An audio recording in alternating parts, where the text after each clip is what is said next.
Monday to Friday raping, weekend happy families at home. A bad, bad man. Doing what he done to little kids and doing what he done to my mum, it made me boil inside. Because I love him so much, I am not going to give up on him.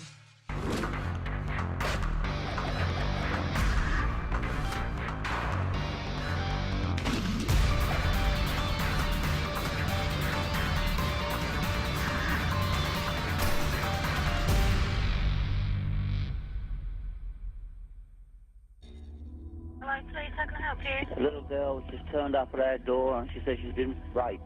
She's very cold. The rape of a 10-year-old girl in November 2001 was the first in a series of sex attacks that triggered the biggest manhunt since the Yorkshire Ripper. It took hundreds of police officers from 6 forces to catch Anthony Imiela, the M25 rapist. He picked her up, sort of put his arm round her chest, hand over her mouth like that, so her little feet were off the ground, and he walked her across the car park. I mean, it was dark, but it was really high risk. I mean, people were here at the time picking up their children. And then he took her over here where he stripped her. He tied her trousers round her neck and said if she screamed or shouted, he'd strangle her. There he assaulted her, you know, bad assault. And then he took her down to another location where he again attacked her. He took our young girl to 4 different locations. This was all to do with exerting power, control, domination, fear over that victim, and it was almost to demonstrate that he could do anything he wanted with this child, you know, and that nobody could stop him.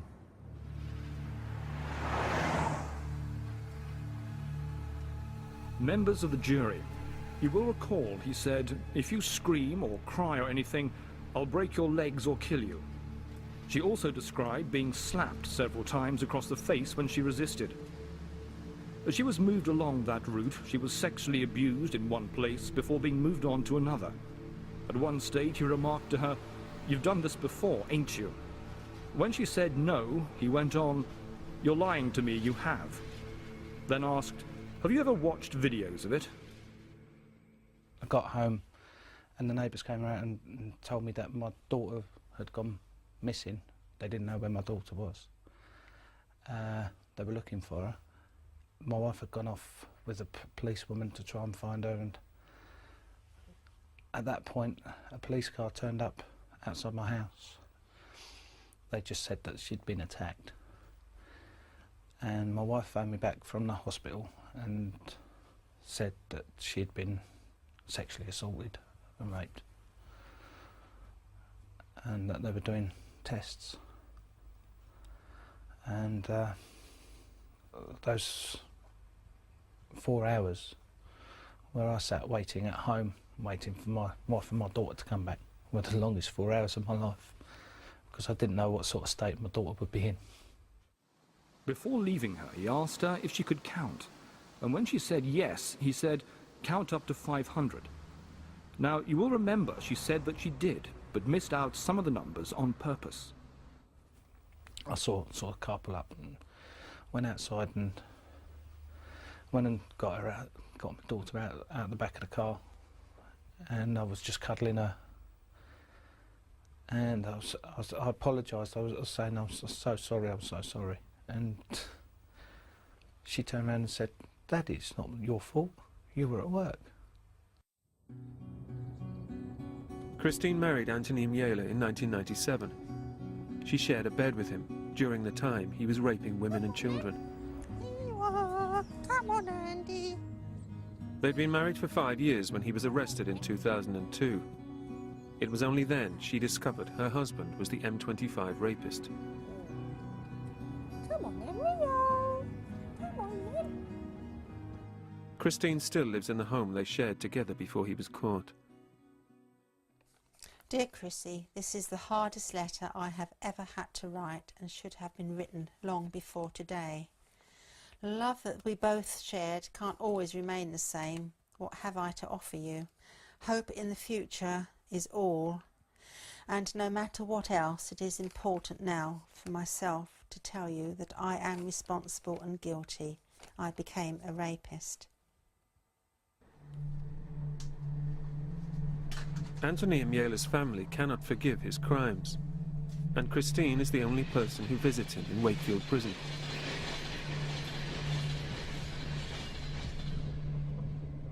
I still love him, and I know I still love him. The way I feel for him obviously has changed in as much as he's let me down terribly.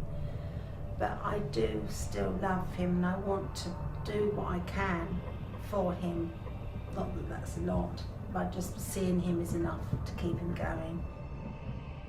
If I give up on him, I think I give up on myself as well.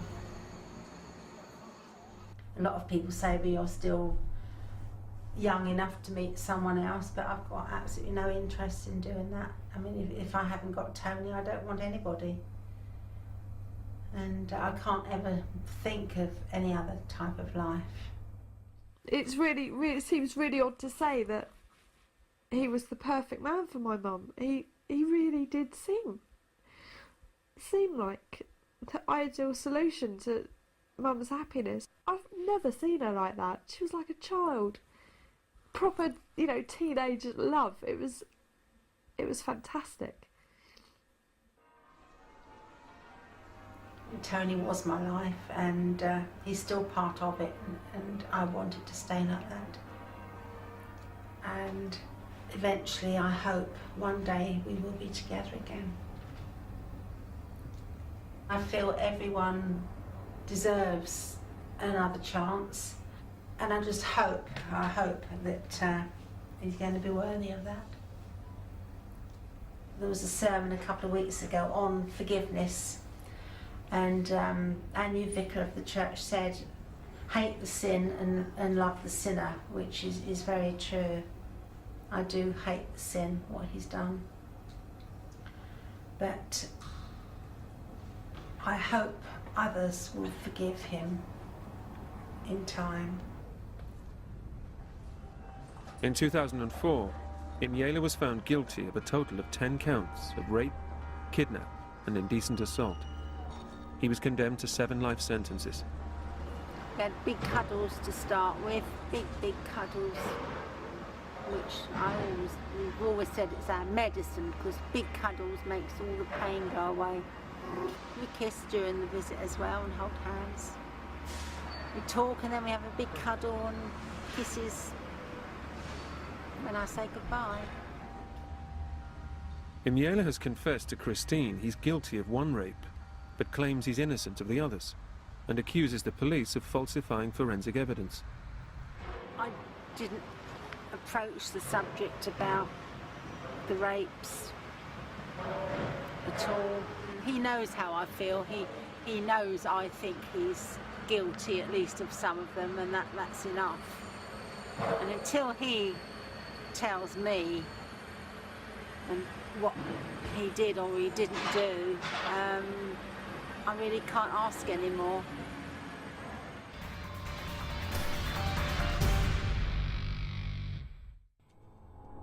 Police investigating the brutal rape of a 10-year-old girl say they are hunting a drunken pervert capable of killing. They're convinced it was a local man who grabbed the girl outside a youth centre on the Stanhope estate in Ashford. The one thing I was convinced about was the man had local knowledge. He could have been brought up on the estate and moved off, and it could be he came into the area deliberately knowing that there was a victim that he could find here. The 10-year-old victim's description of her attacker led detectives to search for a paedophile in his late 20s living in the immediate area. But this did not describe Anthony Emiela. The police were looking for the wrong man. There's a really interesting conversation between offender and victim where the victim says, I'm only 10, I'm innocent, and the offender says, that's all right, you're in my age range. And that was taken by the investigation as evidence that this man was a paedophile. And I think it was interpreted quite differently by me, because that made me think, well, okay, his age range goes down to 10 and maybe lower, but how far does it go in the other direction? How old could a victim be and still be within his age range? If the investigation had made that assumption that he was a paedophile, then potentially we overlook suspects that are criminal, that are violent, that are sexually aggressive, but do so against adult victims. The police were looking for a man in the wrong age group, but they did recover vital forensic evidence. Semen found on the 10-year-old victim provided a DNA identity for their suspect. I was really hopeful that he'd be on the DNA database and that on that Monday we'd identify who he was and would arrest him very early. And it was a huge, huge disappointment, you know, for everybody that he wasn't. So then we embarked on the biggest DNA swabbing the country's ever seen. And that went on for months. And we were starting to question how much longer we could run this inquiry, because we'd swabbed pretty much all of the people that we thought might be suspect in some way, and we had no breakthrough. All the things the police were doing, they just couldn't get him. And my worst nightmare, but my biggest hope, was for me to be in a shop with my daughter and her to say, "Daddy, that's him." It's a horrible thing when you go out shopping, you're looking, you know, is that him? Is that him? It's unbearable. By July 2002, police had taken over 2,000 DNA samples from possible suspects. But the investigation was running out of steam, and the rapist was still on the loose. Our liaison officer came around and sort of saw us and said to us, "Look, we've done everything we can. We've done so many thousand DNA tests and we haven't found him." And they said, "Look, we will get him eventually, but unfortunately at the moment we've got to start scaling down." And just at that moment he started again. Sorry, police. There's a lady that's just come up to me and she's in a bit of a state, and she's saying she's been attacked. She's saying she's been raped and attacked.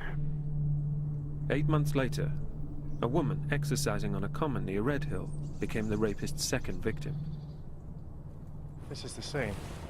She's done a big loop, power walking. She's got a Walkman on, and she actually comes back along this road and turns in here. And it's just after she gets round the corner that she basically feels the offender run into her back as if he's been hiding in the hedges slightly further back. She's walked past and then he's had to run and catch her up. The first thing she's aware of is an impact to her back, followed very swiftly by the crook of her elbow, grabbing her around the throat really, really tightly. She can barely breathe, and then her immediate reaction is to try and scratch him. And she says, "What do you want?" It's the first thing she says, "What do you want?" And he says, "I want to shag you," is the first thing he says. Then she starts trying to scratch him, at which point he just, still in the headlock, punches her in the face 6, 7, 8 times and says, "If you scratch me, I'll kill you." And then he takes her off into the woodlands, into the area by the stream. Once he gets her off the footpath, there's a minor struggle here where he says, "I'm going to let you go. If you scream, I'll kill you." And he lets her go, and she makes a run for it. She doesn't really know where she is, and I think she tries to head that way. He grabs her straight away, punches her again, and then moves her further down alongside the stream. Members of the jury, you will recall the punching stopped when she started to do what he wanted. She was stripped naked, her hands being bound behind her back with her brassiere. In the course of the attack, he tried to converse with her, asking her, for example, where she was from, and at other times was crude and threatening. He also commented on her appearance, saying, "You have a pretty body." He then raped her as she lay on the ground. As he did so, he urged her to talk to him, saying, "Tell me how much you like it. Tell me how big and strong I am." It's a great contrast between the violence that he's exerting to her, the punches that he's raining into her face, and then he wants that sort of intimate sexual part of the offence as well. He wants the kissing. He wants her to tell him nice things about himself. It's a bizarre contrast, which makes me think that the violence wasn't something that he wanted to do. It was something that he was very capable of doing, something he felt he had to do to gain control and compliance of this victim. Unexpectedly, DNA recovered from the victim provided a link with the Ashford rape 8 months earlier. This 1 to 14 million DNA match confirmed that the two attacks were carried out by the same man. Police were now hunting a serial rapist. We'd fast-tracked samples to the Forensic Science Service, and we were informed that there was a potential link between our crime scene in Red Hill and the attack on the young girl in Ashford. And that's when I think everybody started to think that maybe this is part of a much bigger picture. The Red Hill victim had also caught a glimpse of her attacker. She described an older man. The problems that we had in the Ashford offence with the age of the victim were overcome because suddenly we had someone that was much closer to the offender's age, and we know that the closer in age a victim is to an offender, the more accurate they are in describing how old the offender is. So we've suddenly gone from thinking the offender was in his mid or late 20s, or maybe his early 30s, to thinking he was actually more likely to be late 30s or in his 40s. Just 6 hours after the Red Hill attack, the rapist used the M25 to travel to Putney Common. He struck again. Members of the jury, you will recall he said, "You're quite nice looking. You smell nice, better than the last one." She was able to give you a limited description of her attacker. He was a white male, very tanned, not particularly tall, but quite strongly built. You then heard evidence from her mother and sister as to the very distressing telephone calls made shortly after the rape. Her mother received a call from a man speaking, she thought, with a northeastern accent, who said to her, "You know your daughter, the blonde one. I've just shagged her." Seemed to be enjoying what he was doing so much. Take one of the offences where he phones the victim's mother afterwards. Now, there's things you don't have to do. That's increasing the risk in terms of you're speaking to somebody else that can identify your voice.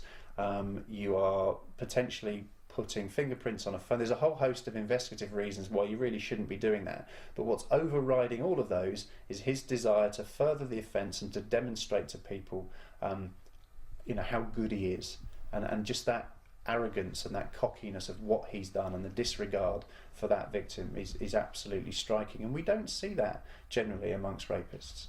Hello, Chrissy. I'll always love you, no matter what you think. As far as Christine knew, she had an ideal husband and the perfect marriage. And it's fucking breezy. I think as soon as I saw him, I fell in love with him. And it was absolutely wonderful from then on. Tony really made me feel loved. Really, really made me feel loved. And I hadn't felt that before. We had a wonderful life. I mean, until he started working on the railways, we had an absolutely brilliant time. We used to go off at weekends. Before we had the camper van, we still used to sort of go out and about for days. Sort of a mystery tour. We used to end up wherever, Brighton or something. We had wonderful holidays, made some good friends on holiday. No, Tony! We had nice times away. Yeah, and it was brilliant. And we're a very lovey-dovey couple, We had just good fun and good laughs. I do this for you because I love you. I love you, Christine Bella. Christine's teenage daughter, Cheryl, was still living at home. When Tony came along and he just gave my mum something I'd never seen before, she had a smile on her face and a twinkle in her eyes that I'd never seen in her before. So I knew this man was making her happy. But you get that natural feeling whether you're going to sort of bond with somebody. And with Tony, I did feel there was just something uneasy about him. I didn't trust him. I felt like there was a side to him perhaps my mum didn't see or didn't know about. He did have a heart of gold. As far as I'm concerned, he was a lovely guy. And when he asked me to marry him, I did. I didn't think twice about it because we were so happy together. And it was an absolutely beautiful day. Our sex life was wonderful.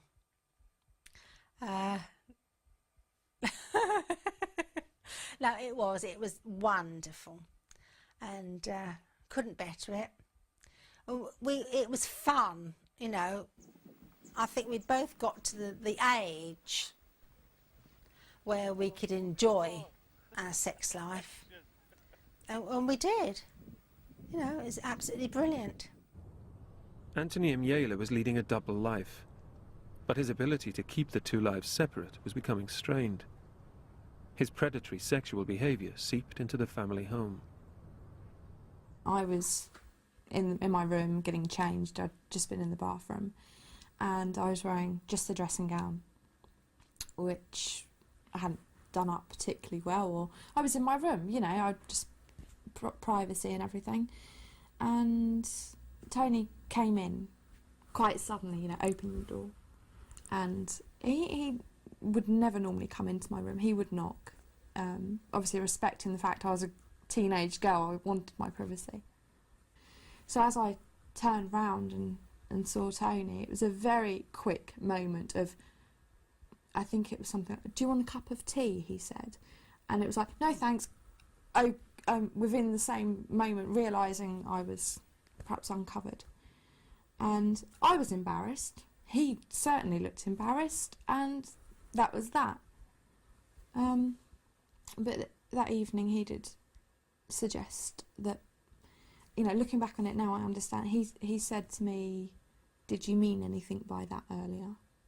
Straight away at that point I thought he means that he wanted me to mean something. I thought he was trying it on with me.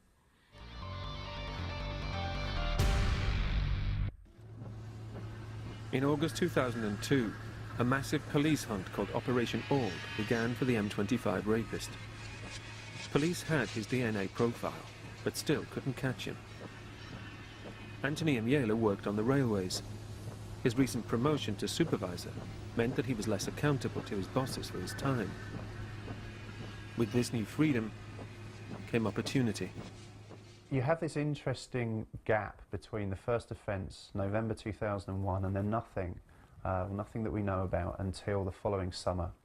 And then a sudden explosion of offending, not just another rape, and then a long gap, and then perhaps another, but 2 rapes on the same day. Once we started to get offence after offence on a weekday in working hours, we became fairly happy that he was offending around his work. He'd done very well for himself on the railways. He passed tests to become he had a certificate of site safety. He was in charge of men. He was enjoying it. He was earning good money. We'd bought the house.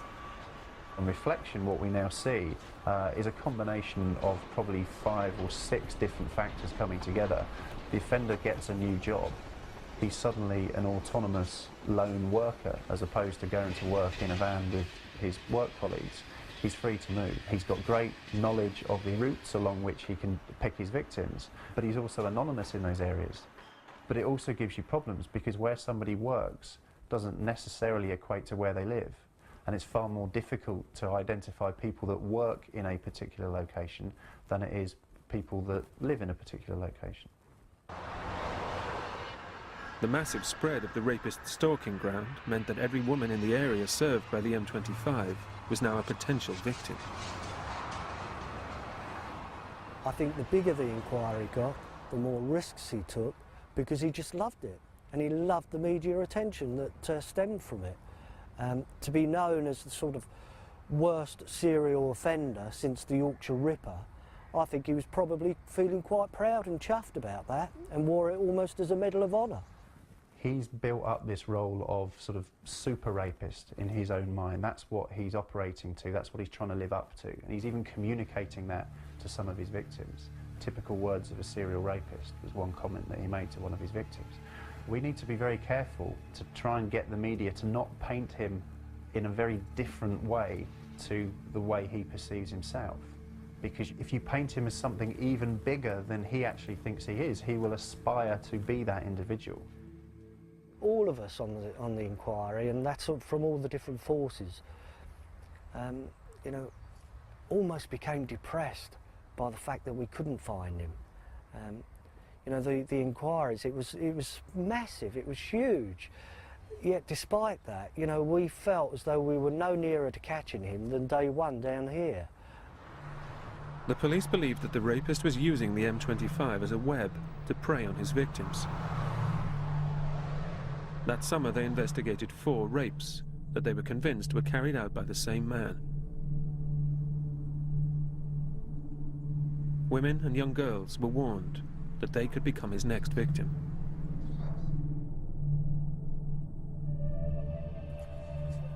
Meanwhile, Christine was oblivious to her husband's activities. We got on so well together, happy together, so I really got no worries. I didn't know anything was going on at all. Where did he find the time? Where did he find the time to do all this, and why? Why? That's the one thing I still want to know, is why? What made him become a rapist? What we do know about the way sex offenders work is that they don't wake up as middle-aged men and suddenly become serial rapists. They evolve over a period of time, and normally their sexual offending would start from the age they become sexually active, which typically, depending on someone's development, would be 15, 16 years of age. When you look at Anthony Amelia, you see that he began offending at the age of 15. From an early age, Anthony Amelia led a life of crime. He has convictions for theft, burglary, GBH and drug dealing. He spent 9 years in prison following a series of violent armed robberies in 1988. At the time, this made him one of the most wanted men in Britain, but not for rape. I think the link for Anthony Amelia is the elements of risk, control and violence. All of those factors feature in his earlier convictions for other types of offences. If you go back through the offences and you look at the way in which Tony interacts with his victims, the language he uses, the threats he makes, the exit strategies he uses, so stay there, count to 50, don't get up, I'll come back and kill you. If you then overlay an armed robbery scenario, that language fits just as well, but I didn't quite make the step specifically to armed robbery. Now that's important, because if you say to Kent Police, identify all your armed robbers, we might have found him. If you say to Kent Police, identify all your violent offenders, there's too many. We've missed that opportunity. A post-war German refugee, abused and humiliated by his violent father and abandoned by his mother, Tony had a dark and troubled childhood. I think he was about 9 or 10 when his mother one evening said that she was going out for fish and chips for the family, and she never came back. I think this was so devastating on him. And I've got a lovely picture of Tony as a young, very young boy, and he looked absolutely beautiful, and I sort of still look at this picture and think, you must have been totally heartbroken when your mum left. I remember when we first got together, even if I went in the kitchen to wash up, come on, Chrissy, come back in here, you know, he'd want me to cuddle him. He wanted every minute, you know, and we were always cuddling, but he really wanted a mother's love to start off with. He really did want a mother's love. That was something that would always been lacking in his life. He bought me this, which I absolutely adore. Well, I suppose it must have been the year before he was arrested.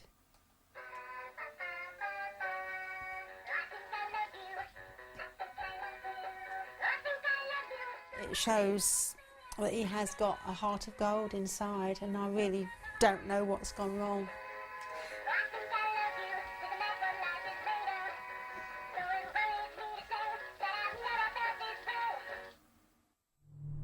On the 6th of August 2002, a 52-year-old woman walking her dogs on Wimbledon Common became the rapist's eldest victim.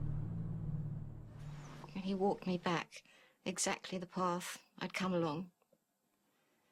And we went on walking, and he seemed to be really relishing in my distress. And I really thought, I don't just want to be a dead body that's found on Wimbledon Common and, you know, he's going to kill me anyway. I've just got to make a break and try and get back to my car. Almost immediately, he pushed me down. So I just, you know, let him get on with it. Members of the jury, You'll recall that as to his accent, she said that he was a Geordie, but thought he had spent time in the south because he did not use Geordie slang. After he raped me, he said to me, "Don't move for 5 minutes or I'll come back and slit your throat." And then he was gone.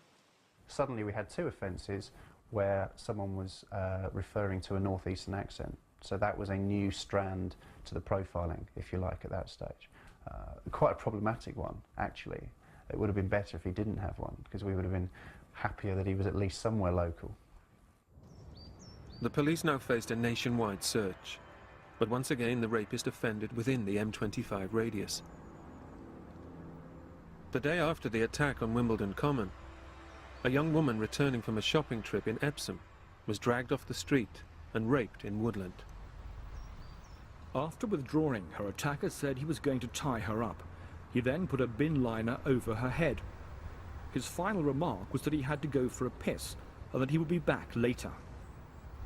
Christine recalled that Anthony had been 3 or 4 hours late coming home and would not tell her what he'd been doing. This photograph was taken at the Van Fest in September, which is our anniversary weekend. It's always held. And this would have been taken after the July and August rapes. And look at him there. And I often look at this photograph and think, you know, how could you stand there like that smiling? And yet all those things had gone on. This is what I can't understand. And we had an absolutely brilliant time.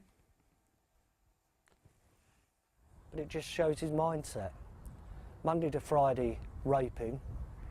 Weekend, happy families at home with his wife.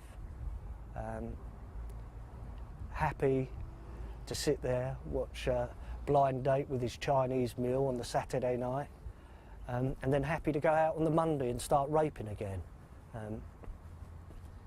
A bad, bad man. His sister came down from County Durham for a week to stay here with 2 of her children. And I found out later there were 3 rapes in that week. Couldn't believe it at all. Absolutely awful. The man was obsessed with sex. Would use prostitutes all the time. Somebody joined the company, he'd try to get them to go to a prostitute. And actually, you know, people were sickened by his behaviour. His own work colleagues just thought the man was, well, just sick, because all he ever went on about was sex. He sat at having breakfast with a colleague one day, and this colleague looked at the story of our young girl in Kent having been raped and remarked how dreadful it was, you know, that a 10-year-old could be snatched. And that Imiela turned round and said she probably deserved it. And that work colleague was so disgusted, he walked away, had nothing to do with him. Obviously, little were they to know that this was the rapist. But even at home, Imiela found his sexual urges impossible to keep under control, and his attentions were directed towards his neighbour, Kathy. He came over one day to borrow some tools for the car, and when leaving the house he slammed the door shut and grabbed hold of me and tried to kiss me, and I had to more or less fight him off. I remember getting off the school bus, and I just remember Mum, Tony, Kathy sort of around the front door area of the house shouting. My boyfriend said to me, look, Kathy's accused Tony of flashing at her. After he stood naked at the door, he rang up and said that he was ill, he needed help, and he was sorry and he didn't want me to tell anyone about it. And when I came indoors, Tony was crying. He was sitting on the stairs, slouched on the stairs, crying. Just sort of saying, I love you, Chrissy. You know, don't believe it. I wouldn't do that. Amongst all the madness, everyone was shouting and arguing. Amongst all the madness, I did say, but he tried it on with me. And I don't think anyone actually heard. But that incident with Kathy gave me even more reason to think, I don't like this man. I confronted Tony, and he did say, yes, I thought I heard a knock at the door. I'd had a shower. I thought I'd heard a knock at the door. And I sort of poked my head round, standing on the bottom stair, and there was no one there. He said, but I saw Kathy sort of looking over through her front room window and never thought any more about it. And that was his explanation. And I believed it. Friday the 6th of September 2002, Woking, Surrey. A 13-year-old girl is snatched from her bicycle and raped in the woods. The rapist had struck again, and the method was familiar. The police tried a new strategy. They would make a television appeal and prepared themselves for a massive response. And the latest clues on one of the country's most prolific serial rapists. It's the biggest manhunt in the country. It's had huge publicity, and it covers an area of more than 500 square miles. The victims have ranged from the age of 10 to a woman in her 50s. Please give us a call. The number's showing on your screen, 0500 600 600. The rapist's defiance of the police led to tragedy the very next day. A 14-year-old girl was raped in Hertfordshire. But each attack provided more clues to the rapist's identity. This time, the teenager was able to give the most accurate photo fit to date. This evidence was to prove crucial. The police had a DNA profile, and now they had a face to the rapist. During the attack, the victim was asked to cover her face or keep her face covered with her own clothing, which she did for a while, but she managed to pull the clothing to one side just to get a look at his face, and it was enough for her to be able to prepare a CD-fit image of him. The police say experience tells them someone already has a good idea who the rapist is. Somewhere, someone knows this person. They may not know him and think of him as a rapist, but someone out there does know.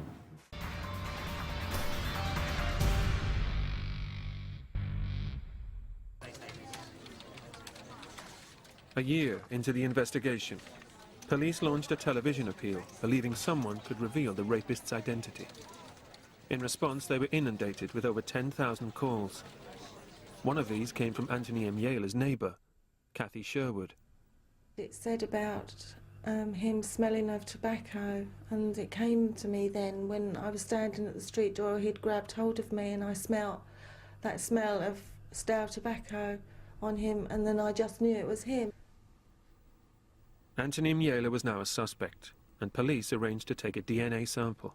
He came home and the police arrived to take the DNA. Tony looked fine. He didn't look nervous or anything. And so I said, oh, what happens now then? He says, well, nothing happens, he says. We test it and nothing happens. You don't know anything, he says, unless we come back because we found it's a match. I said, well, how long does this sort of take? He said, 7 to 10 days. So Tony said, oh, if I see you coming up the road, I'll jump out the window then. Quite laughing, you know, quite his normal self. So off they went, and I think we had lunch, and I can't remember what we'd done in the afternoon. When they said that, you know, he wants to be DNA tested for, you know, for being a rapist, I just didn't have shock. It felt like it clicked. That feeling I'd had, and somebody saying, yeah, he may have done these things, it just fitted.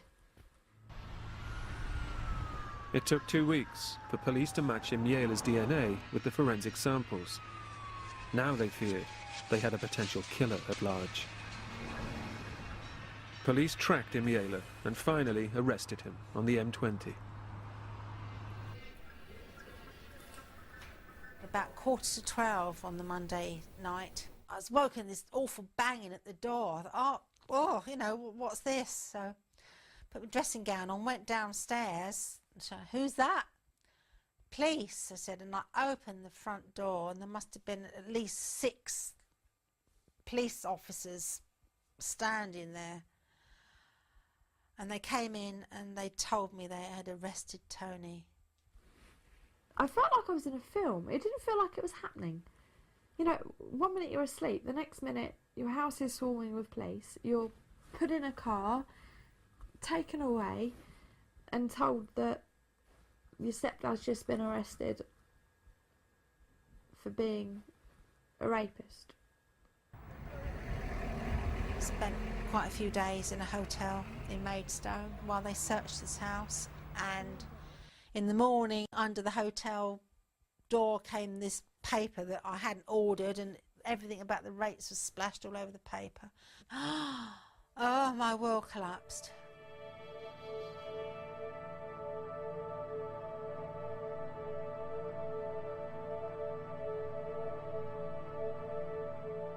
Detectives suspected Imiela might also be responsible for the kidnap and sexual assault of a 10-year-old girl in Birmingham, a week before his arrest. Having just been swabbed and knowing that the game must be up for him, instead of being filled with remorse or fear as any normal person would be, he travelled up to Birmingham. He kidnapped a 10-year-old girl off the streets and forced her to live out a fantasy where she was his girlfriend. Instead of concealing his identity as he had done for all the other offences as well, he told her to call him Tony, and she was able to view him for the 4 or 5 hours over which the various offences took place. My view is that he was quite literally living out his fantasy. At one point he told her that he thought his life was over and hers was just beginning. So clearly somewhere in his mind he must have realised that it was only a matter of time before he was going to be arrested, and this would be his final act. Already in custody, Imiela was confronted by police. She says, you said, has your dad ever done anything to you? Why did you ask her that? No comment. Is that interesting to you? No comment. She says, it was really hurting me. And she said to you, it's hurting. But he didn't care. Do you remember her saying that to you? No comment. Throughout the interview there was really hardly a glimmer, completely stonewalled with no comment. He appeared to vaguely flinch occasionally when we pushed the age of the victim and the severity of what had happened. But really I may be crediting him there with something that he doesn't deserve. Despite Imiela's stonewalling, forensic analysis of hair samples taken from the back of his car provided a 1 billion to 1 proof that he had been in contact with the victim. Anthony Imiela was finally brought to justice. In court, he displayed contempt for his victims by pleading not guilty. This forced them to give evidence and relive their rape ordeal. There were times he was arrogant, he was smug. There were other times he looked pathetic. And I don't think he knew how to play it. I think he didn't know how to respond. He sat there. I mean, the evidence was overwhelming.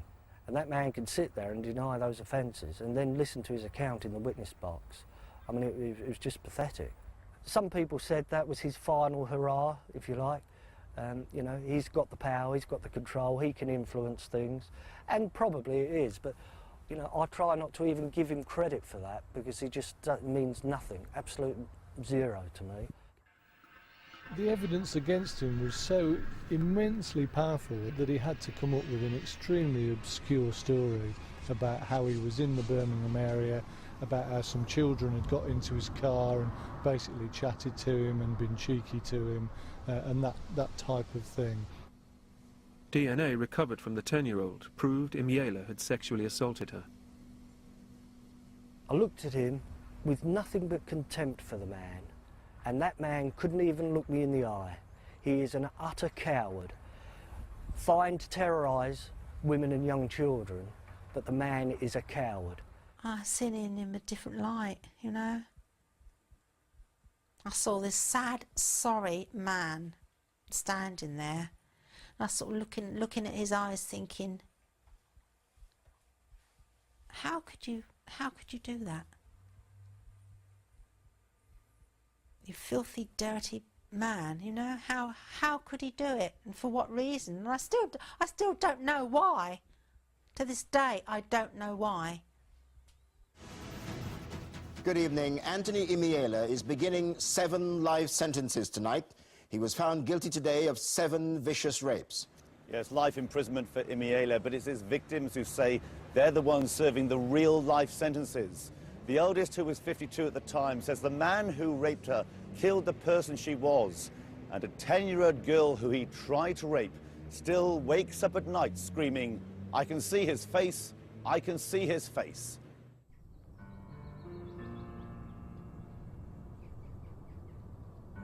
Because I love him so much, I am not going to give up on him. And I want to help him. And I believe that everyone, no matter what they've done, deserves forgiveness.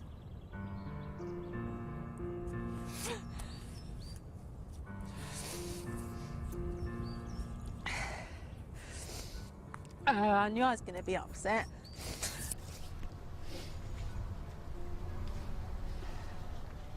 I'm very sad that I'm not with Tony. I'm sitting having a glass of wine, which we always said we were going to do. Sit and look out over that absolutely magnificent countryside. And we never done it.